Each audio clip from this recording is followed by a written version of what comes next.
it is me having my experience, like walking through these spaces. And so much of that privacy right should like treat me as if my digital autonomy in this space is as important as my bodily autonomy in the world. I think it's totally possible. I have such amazing optimism for the idea of reclaiming our digital autonomy and understanding that it is like the you that moves through the world in this way, rather than just some like shoddy facsimile or some like shadow of you.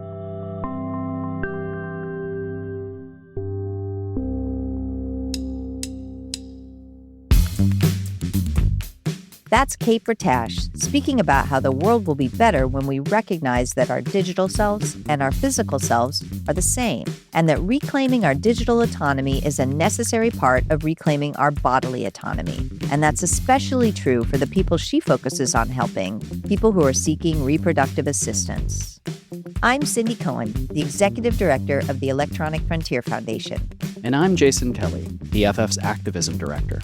This is our podcast series, How to Fix the Internet.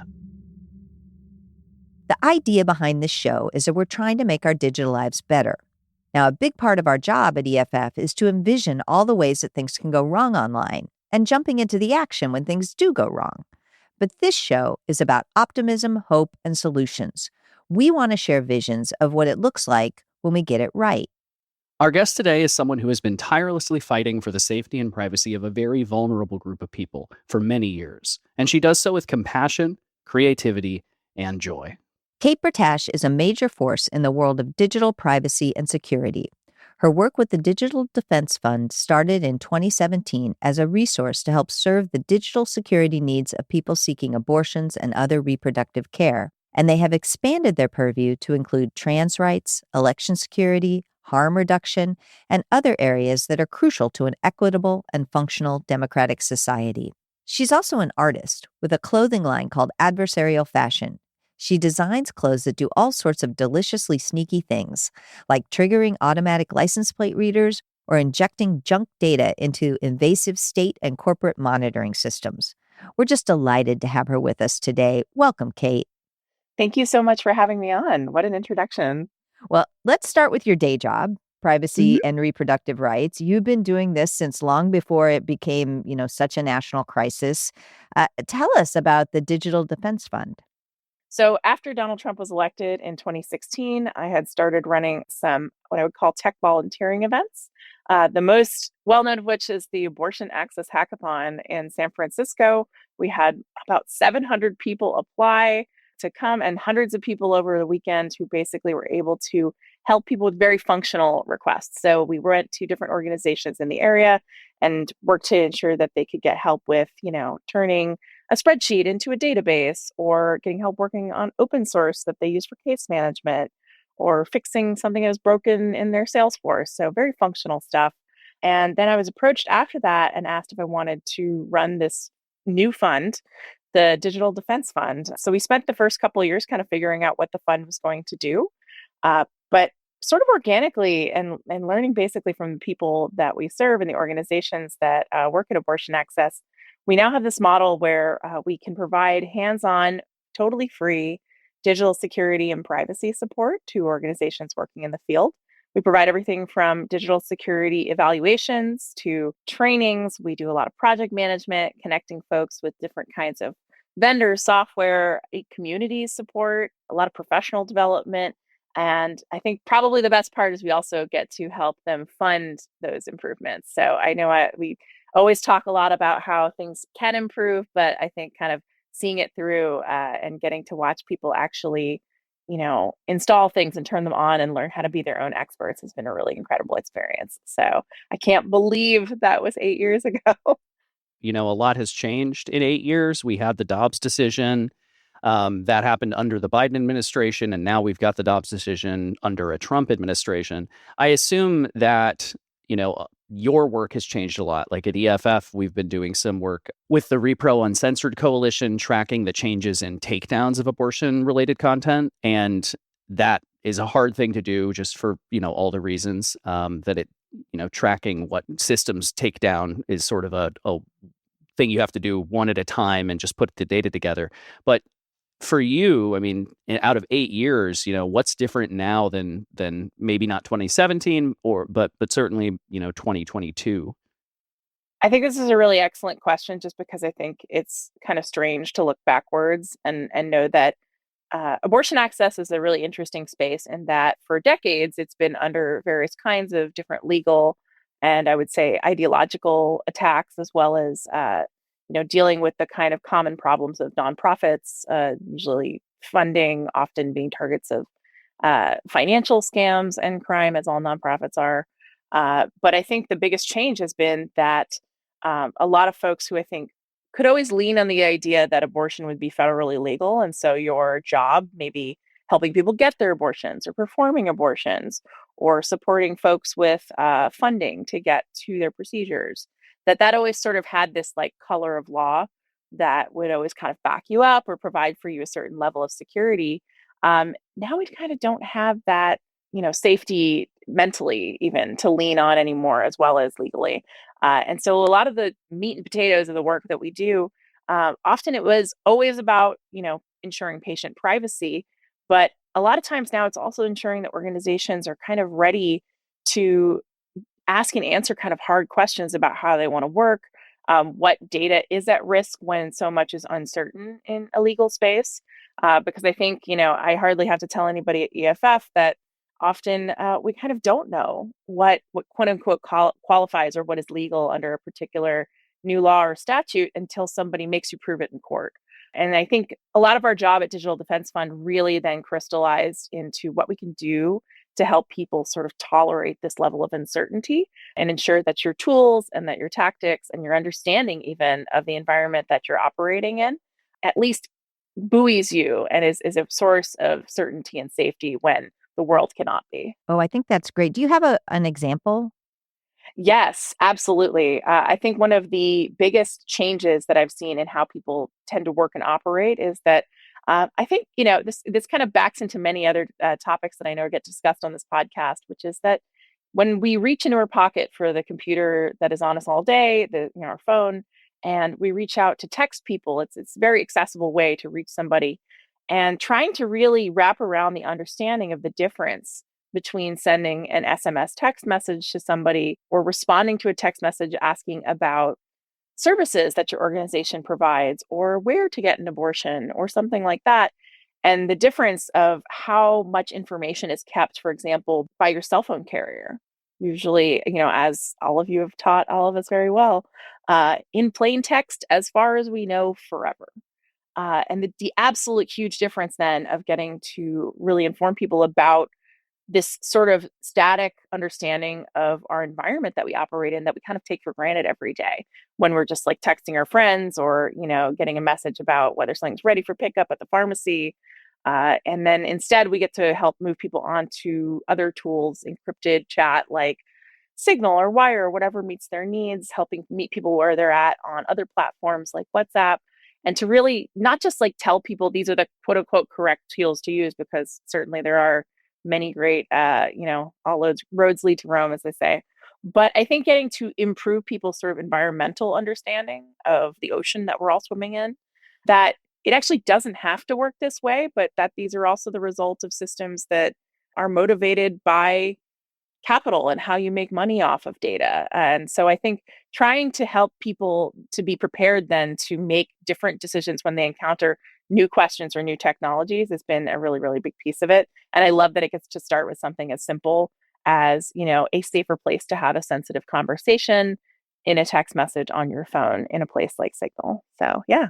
Yeah, no, I think that makes such sense. And we've seen this, right? I mean, Hmm. we had a mother in Nebraska who went to Yes. jail because she used Facebook to communicate with her daughter, I believe, about Yes. getting reproductive help, and shifting to just a different platform might have changed that story quite a bit. And Yeah. because Facebook had this information. And, one of the things that, we know as lawyers is that like when Facebook gets a subpoena or process asking for information about a user, the government doesn't have to tell them what the prosecution is for, right? could be a bank robber or it could be a person seeking reproductive help. The company is not in a position to really know that. Now, we've worked in a couple places to create situations in which if the company does happen to know for some reason, they can resist.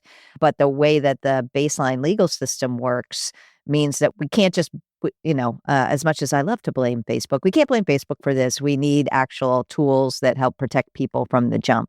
Absolutely. And I think that case is a really important example of, especially, I think, how unclear it is from platform to platform, sort of how that information is kept and used. I think one of the really tragic things about that conversation was that it was a very loving conversation. It was the kind of experience I think that you would want to have between a parent and child, to be able to be there for each other. And they were even talking to each other while they were in the same house. So they were just sharing a conversation from one room to the next. And that's something that I think, like, to see the reaction the public had to that, I think was very affirming to me, that it was wrong, that, just the way that this platform is structured somehow then put this extra amount of risk on this family. I think because, we can imagine that it should be a common experience or common right to just have a simple conversation within your household, and to know that, like, that's in a safe place, that that's treated with the sensitivity that it deserves. And I think it helps us to understand that, we are actually, and I mean this in the good sense of the word, entitled to that. And I know that seeing actually Meta respond to the sort of outcry there was also a very, like, positive flag for me, because they don't typically respond to their comms department does not typically respond to any individual subpoena that they receive, but they felt they had to come out and say why they responded and what the problem was there. I think as sort of an indication that this is important. These different kinds of cases that come up, especially around abortion and criminalization, one of the reasons I think they're so important for us to cover is that, you know, on this podcast or within the spaces that both you and I work in, so much about digital security and privacy kind of exists in this very, like, cloudy theoretical space. Like, we have these, like, ideals of what we know we want to be true, and often, when you're talking to folks about, like, big data, it's literally so large that it can be hard to, like, pin it down and decide how you feel. But these cases, they provide these concrete examples of how you think the world actually should or should not work. And it really nails it down and lets people form these very strong emotional responses to it. That's why I'm so grateful that, organizations like yours get to help us contextualize that, like, yes, there's this, like, really personal and tragic story, and it also takes place within this larger conversation around your digital civil liberties. Yeah. So let's flip that around a little bit. I've heard you talk about this before, which is what would the world look like if our technologies actually stood up for us in these contexts? And, inside the home is a very particular one. And I think because the Fourth Amendment is really clear about the need for privacy, it's one of the places where privacy is actually in our Constitution. But I think we're having a broader conversation, like, what would the world look like if the tools protected us in these times? I think especially it's really interesting to think about the problems that I know I've learned so much from your team around the problem of what is public and what is private. I think, we always talk about abortion access as a right to privacy. And then it suddenly exists in a space where we kind of really haven't decided what that means. And especially anything that's very fuzzy about that. People are often very familiar with the image of the protester outside of the abortion clinic. There are many of the same problems kind of wrapped up in the fact that protesters will often film or take photographs or write down the license plates of people who are going in and out of clinics, often for a variety of reasons, but mostly to surveil them in some way that we actually see then from state actors or from corporations. This is done on a very personal basis. And it has a lot of that same level of damage. And we frequently have had to capitulate that, like, well, this is a public space. People can take photos in a public area. And that information that is taken about your personal abortion experience is unfortunately, can be used and misused in whatever way people want. And then we watched that exact same problem map itself onto the online space. So yeah, very important to me. I think this is one of the fundamental things that the digital era brought us was an increasing recognition that this bright line between public spaces and private spaces isn't working. Yeah. Now, it's not like there aren't public spaces online. I definitely want reporters to be able to do investigations that give us information about people in power and what they're Absolutely. doing.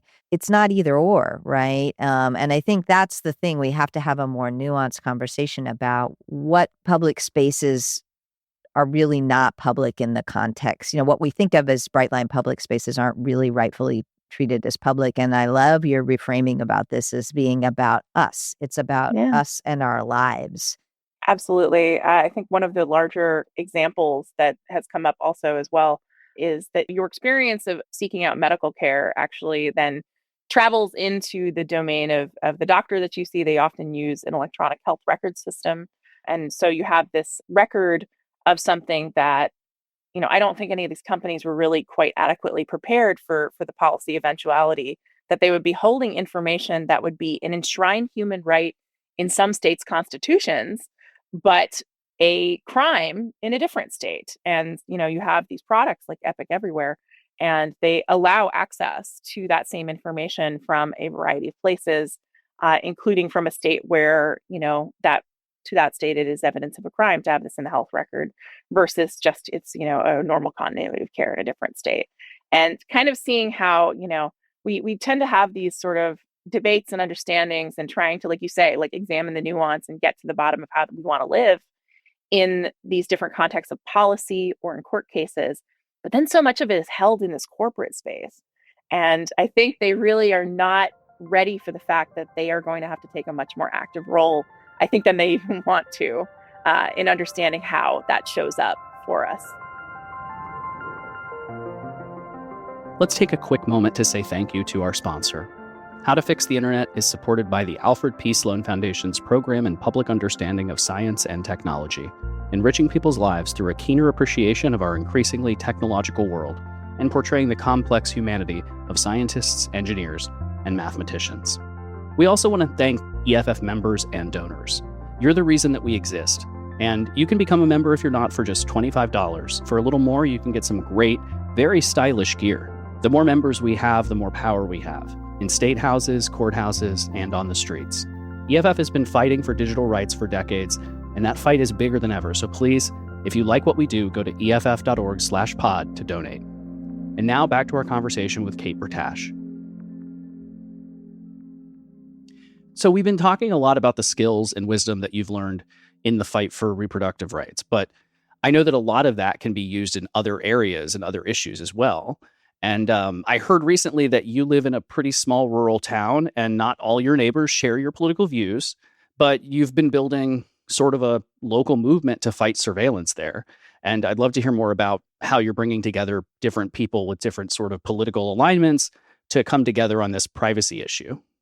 Yeah, it actually had started so many years ago with Dave Moss, who's on the EFF team, and I having a conversation about the license plate surveillance actually at clinics and kind of how that's affected by the proliferation of automated license plate reader technology. And I had come up with this like line of clothing called Adversarial fashion, which injects junk into automated license plate readers. It was a really fun project. I was really happy to see the public response to it. But as a result, I sort of learned a lot about these systems and kind of became a bit of an activist on the privacy issues around them. And then suddenly, I now live in a rural community in Southwest Washington. And I then suddenly found out on Facebook one day that our sheriff's department had purchased Flock automated license plate reader cameras and just installed them already and just announced it. Like there was no public discussion, Jeez. no debate, no nothing. There had been debate in neighboring counties where they decided, oh, kind of not for us. We're a lot of rural communities. And like, I want to give you a sense of the size. Our county has 12,000 people in it. My town has 1,000 people in it. So very tiny. Like you kind of almost wonder why you would even need license plate for surveillance when you could just like literally ask almost anybody what's going on. I've seen people before on Facebook where they're like, hey, is this your car? Right. Somebody stole it. Come pick it up. It's on our hill. I grew up in a very small town in Iowa, and the I didn't know saying in our that. town was, you don't need turn signals because everybody knows where you're going. I love that. See, exactly. Like I did not know that about you, Cindy. I love that. And that was kind of this initiating event where I was just, I will be honest with you, I totally hit the ceiling. When I found out, I was really mad because, you are active on all this stuff outside of, your work and I've been all over the country talking about the problems with this technology and the privacy issues that it raises and, how tech companies take advantage of communities. And here they were taking advantage of my community. It's like not in my house. How is it in my house? Well, when did And this so happen? When did they install these? Oh my gosh, it had to be a couple of months ago. I mean, it was Oh, very, very really? Okay. recently. Yeah, it was super recently. And so I kind of did what I know best, which is that I took everything that I learned, I put it into a presentation to my neighbors. I scheduled a bunch of nights at the different libraries and community centers in my county and invited everybody to come. And the sheriff and the undersheriff came too. And the most surprising thing about this was that I think that people showed up. I was actually very pleasantly surprised. I think a lot of people when they move to rural areas, they do so because you know, they want to feel freer to be not, watched every day by the state or by corporations or even by their neighbors, frankly. And so it was really surprising to me when this is probably the most politically diverse room I've ever presented to and definitely people that I think would absolutely not love any of my rest of my politics. But both nights, 100% of the room was in agreement that they did not like these cameras, did not think that they were a good fit for our community, that they don't really appreciate, not being asked. I think that was kind of the core thing we wanted to get through is that even if you do decide these are a good fit, we should have been asked first. And I got people shaking my hands afterwards. We're like, thank you, young lady, for bringing up this important issue. It's still ongoing. We haven't had all of them. Some of them have been removed, but not all of them. And I think there's a lot closer scrutiny now on like the disclosure page that Flock puts up, where you get to see kind of how the data is accessed. But I think it was like, I've been doing this like privacy and safety work for a while, but it made me realize I still have room to be surprised. And I think that like I was surprised that everybody in my community was very united on privacy. It might be the thing on which we most agree. And that was like so heartwarming in such a way. I really can't wait to keep building on that and using it as a way to connect with people.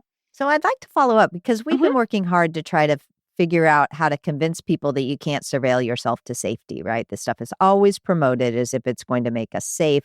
What stories did you hear that were resonating with people? What was the counter stories from, surveillance equals safety? I think the biggest story that I knew really connected with folks was actually the way in which that data was shared outside of our community. And there was somebody who was sitting in the room who I think had elaborated to that point that she said, I might like you as the sheriff. These are all people who voted for the sheriff. And we got to actually have this conversation face to face, which was really quite amazing. And they got to say to the sheriff, I voted for you. I might like you just fine. I might think you would be responsible logging into this stuff.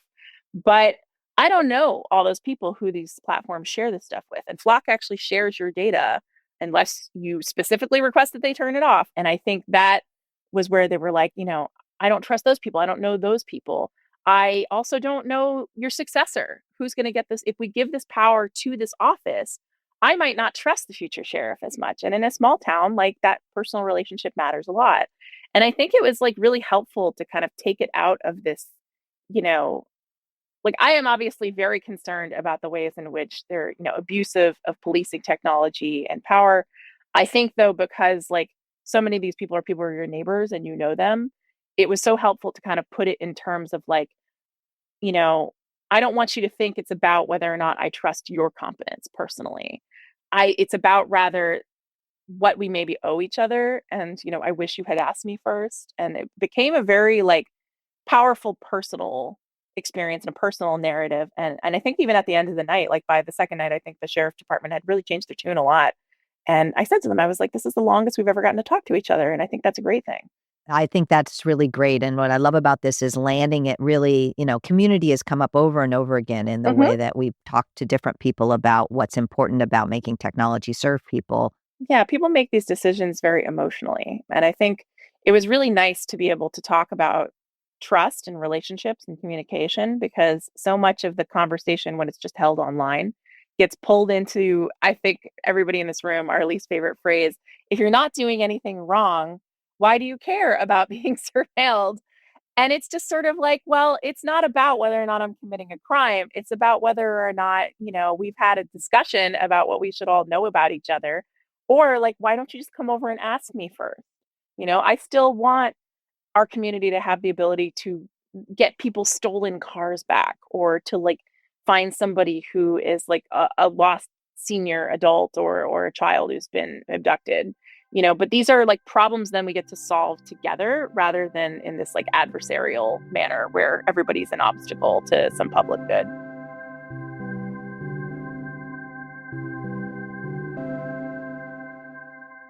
One of the things that I think a lot of the people we talk with, but I think you in particular are bringing to this conversation is, I don't know, optimism, joy, creativity.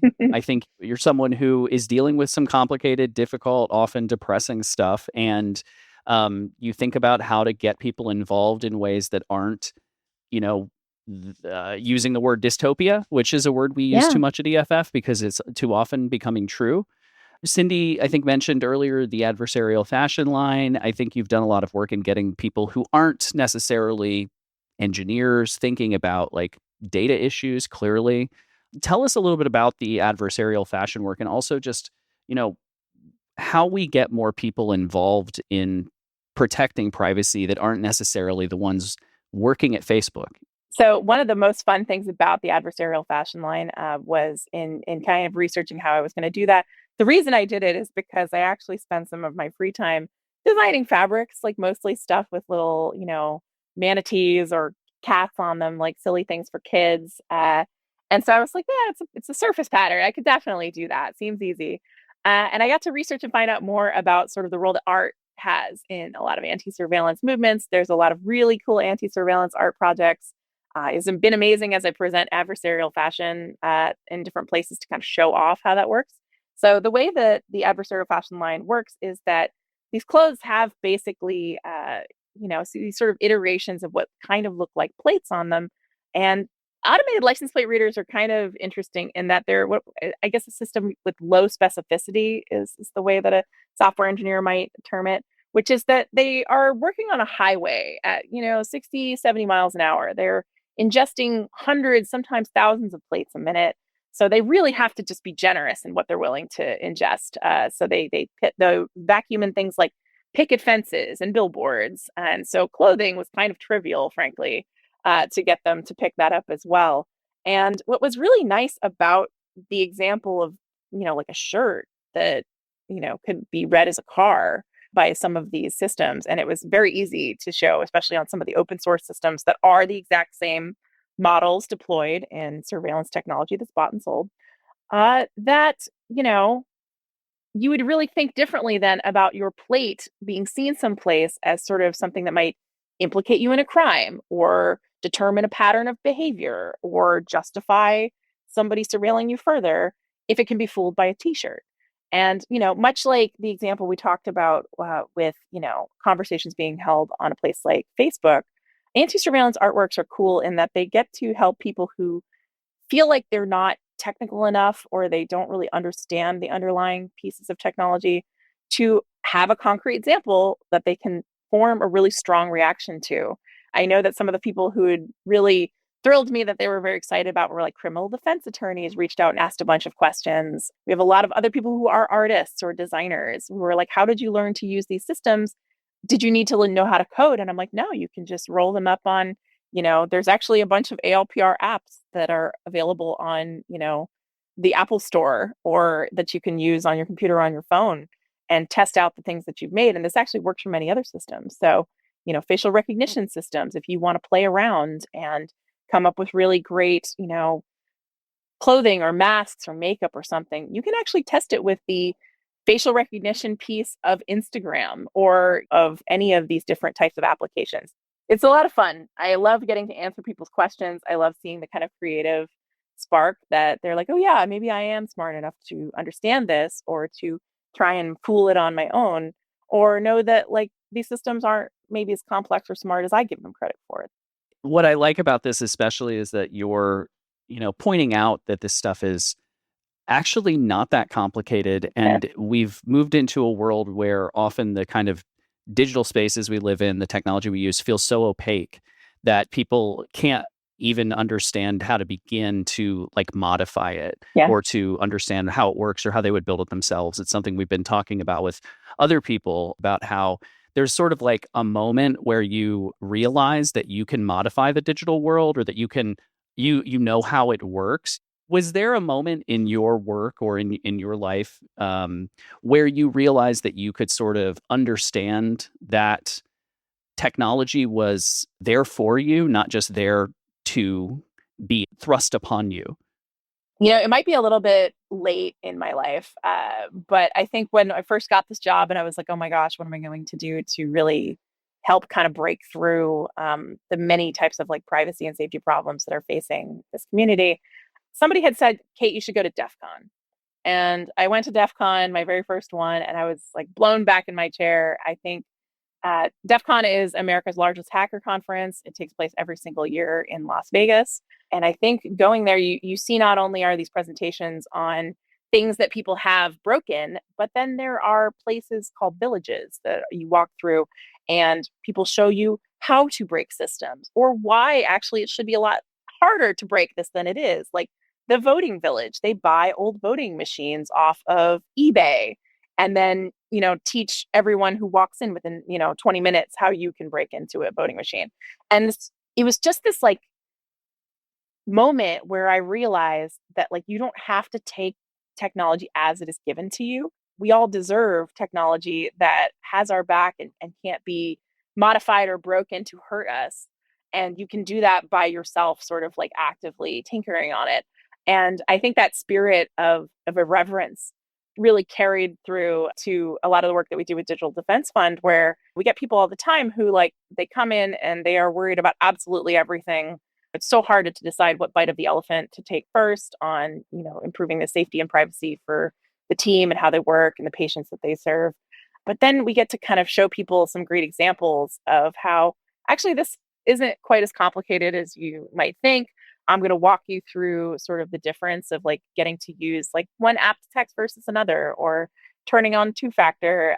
We love tools like Have I Been Pwned because they kind of help shape that understanding. Like you think about how a hacker gets a password, it feels so abstract or like technical. And then you realize, oh, actually, when somebody breaks these, they buy and sell them. And then somebody just takes old passwords and reuses them. That seems far more intuitive. I can now understand the ecosystem and the logic that's used behind so much of security. And it builds on itself. And I think the thing that I'm most proud of is that we not only have this community of folks that we've worked with to improve their safety, that we introduce to personal, professional development opportunities to keep growing that understanding. We also manage a amazing community of technologists who build their own systems. There's one group called the DC Abortion Fund who built their own case management platform because they were not being served by any of these corporate or enterprise options that charge way too much. They have like, dozens of case managers. So that many seats was never going to be affordable. And so they just sat down and they, worked with Code for DC and they built it out hand in hand. And that is a project that I always point to as like, it took somebody saying to themselves, I deserve better than this. And I can learn from everything I like about, systems that you can buy and sell, but also like our community is going to build what we need. And to be supported to do that and have that encouragement is one of the reasons that I'm so proud that over these years, the number of sort of self-built and community-built software projects and other types of like ways that people deploy more secure technology to each other and teach each other has grown by leaps and bounds. My job is so different now than in what it was 8 years ago because people are hungry for it. They know that they are, ready to become their own experts in their communities.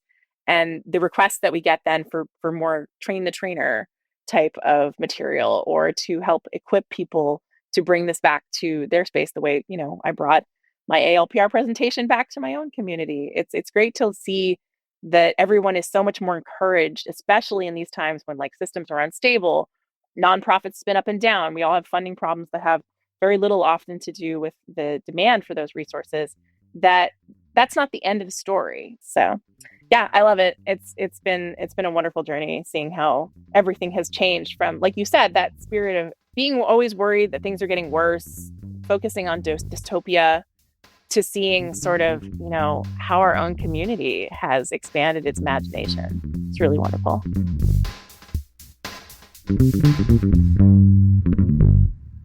What a joy it is to talk to someone like Kate. She brings this spirit of irreverence that I think is great that she centers on DEF CON, because that's a community that Yeah, definitely takes security seriously, but doesn't take themselves that's very right. seriously.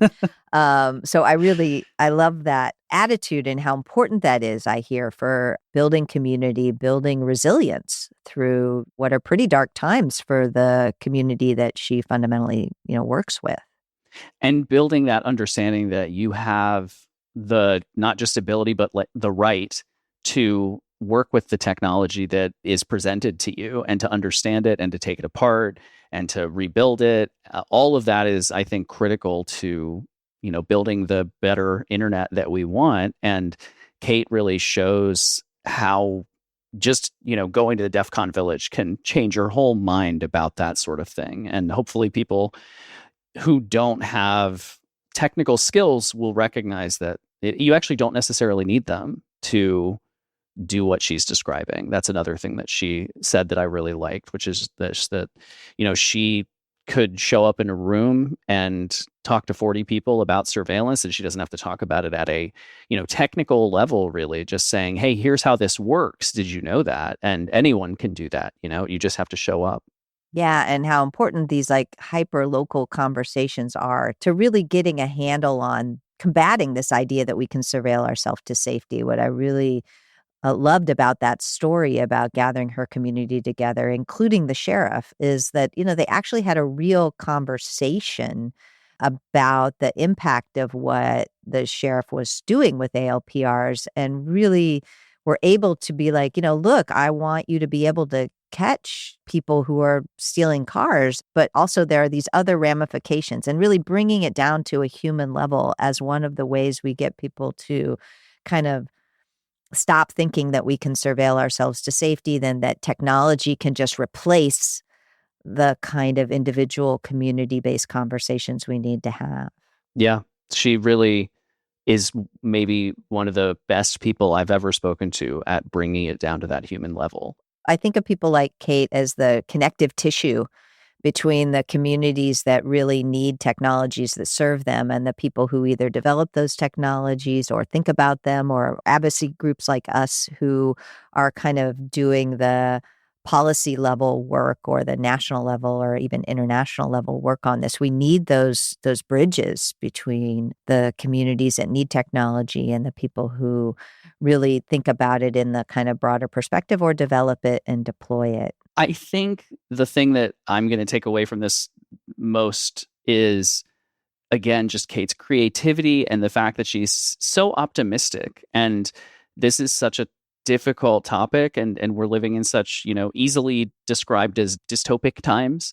But she's sort of alive with the idea that it doesn't have to be that way, which is really the whole point of the podcast. So she embodied it really well. Yep. And this season, we're going to be really featuring the technologies of freedom, the technologies we need in these particular times. And Kate is just one example of so many people who are really bright spots here and pointing the way to, how we can fix the internet and build ourselves a better future. Thanks for joining us for this episode and this new season of How to Fix the Internet. If you have feedback or suggestions, we'd love to hear from you. You can go to EFF.org/podcast and click on listener feedback to let us know what you think. And while you're there, you can become a member, you could donate, you could pick up some merch, and just see what's happening in digital rights this week and every week. Our theme music is by Nat Keefe of Beat Mower with Reed Mathis.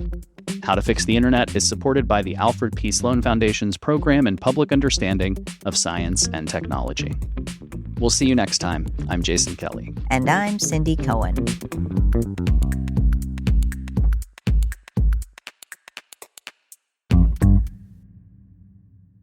This podcast is licensed Creative Commons Attribution 4.0 International and includes the following music licensed Creative Commons Attribution 3.0, unported by its creators. Recreation by Airtone. Additional beds and alternate theme remixes by Gaetan Harris.